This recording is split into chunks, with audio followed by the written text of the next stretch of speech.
It's more accepted, I guess, just because you see more and more people do it.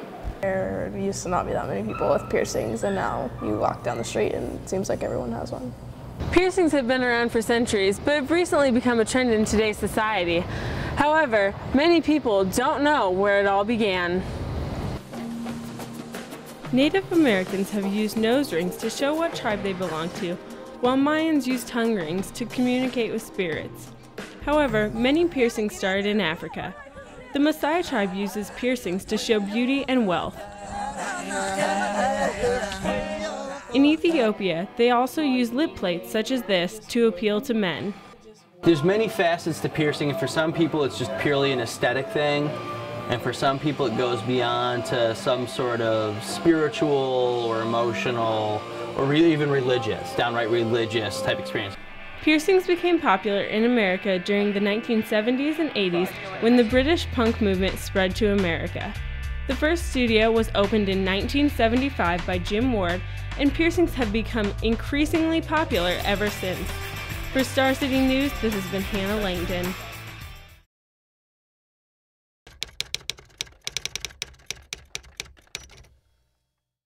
Piercings are celebrated in many different cultures and ways.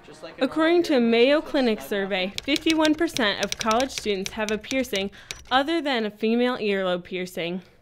Piercer Matt Bavon says he enjoys helping customers with a unique experience. Sometimes you just get to be a part of like this little thing where it's a group of friends that don't get to see each other, and it's like these four friends hanging out, just having a good time, and you get to be part of this really intimate moment. You're kind of on the fringe of it, but for these brief moments you're kind of darting through the center of it, and that's kind of a neat experience. Now, I have a few piercings myself, and people get them for a variety of reasons, but you may still be asking yourself, why would someone want to go under the needle?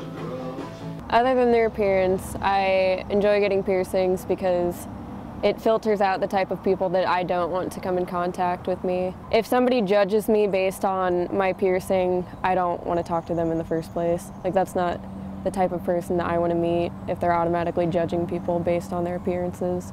As popularity increases, there are high hopes that it will become even more accepted. I want everybody to think that piercings are fun and wholesome and healthy, and some people have them and some people don't. Just like some people wear dresses and some people wear pants. It's not a big deal. It doesn't really matter. Whether for the appearance or a deeper meaning, piercings are one thing people are getting attached to. For Star City News, this has been Hannah Langdon.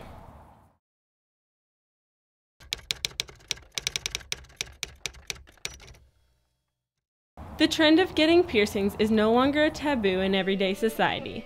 But some people forget there are many things to keep in mind when getting the piercing done. You can read things like, they were friendly, the shop was clean, they answered all my questions. Those are good things, and those should be pretty apparent to you when you walk into the shop anyway. I think gut instinct is a lot.